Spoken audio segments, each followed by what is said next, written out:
鮮滑嫩，魚香滿口，一啖就可以將你嘅味蕾舞動起嚟。今日做一個白花羊蝦滑，做法簡單又好味，大人細路都中意。嗱，講到豌豆，係咪仲有人未識得揀豌豆啊？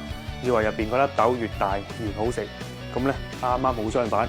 食豌豆咧，我哋唔係食豆嘅喎。咁豌豆個豆咧已經咁大啦，證明呢啲豌豆啊有一段日子噶啦。所以呢啲豆咧食落去佢會冇咁爽脆嘅。咁反而我哋就要買呢一種極新嘅溜溜瘦瘦嘅，啲豆係細粒嘅，咁樣咧食落去又香又甜又脆。首先我哋撕咗荷蘭豆嗰啲絲，馬蹄將佢切片，切到咁厚就夠啦。切好之後，我哋將佢浸水，防止佢氧化變黑。等龍辣椒去頭去尾，好似我咁樣一邊轉一邊切，咁樣啲辣椒囊就唔會好似仙女散花咁天一半地一半。跟住我哋將佢切成菱形或者三角形，美觀大方有得睇。浸好嘅羊肚菌我哋提前幫佢對半切開。浸過羊肚菌嘅水都唔好浪費，原湯化完食我哋攞嚟校一個芡汁。詳細嘅配料已經打咗水皮膜。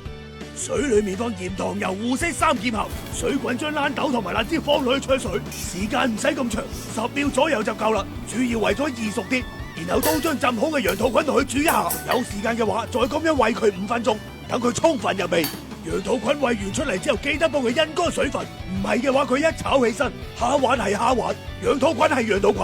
喺羊肚菌嘅身上派一啲生粉，然後就可以將蝦滑釀入去啦。咁樣蝦滑就唔會咁容易甩出嚟啦。我哋油熱就可以將羊肚菌放落去啦。有肉嗰邊先落鑊，我哋用中細火慢慢煎，將啲蟹肉煎到金黃，煎熟佢。反面之後再將啲羊肚菌煎香，煎佢冇幾耐，我哋將佢暫時出鑊。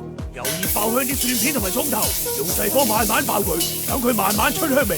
蒜頭變色之後，所有配菜一齊落鑊。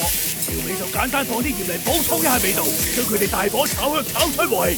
而家再放埋啲蝦滑落去，將所有嘢炒均勻就得啦。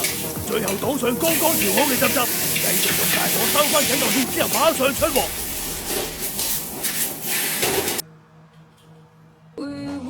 呢個白花羊蝦滑食起身又脆又甜，特別係羊肚菌同埋蝦滑嘅組合，完全超乎你嘅期望值。快啲收藏起身，自己喺屋企做。做人最緊要開心。你今日笑咗未啊？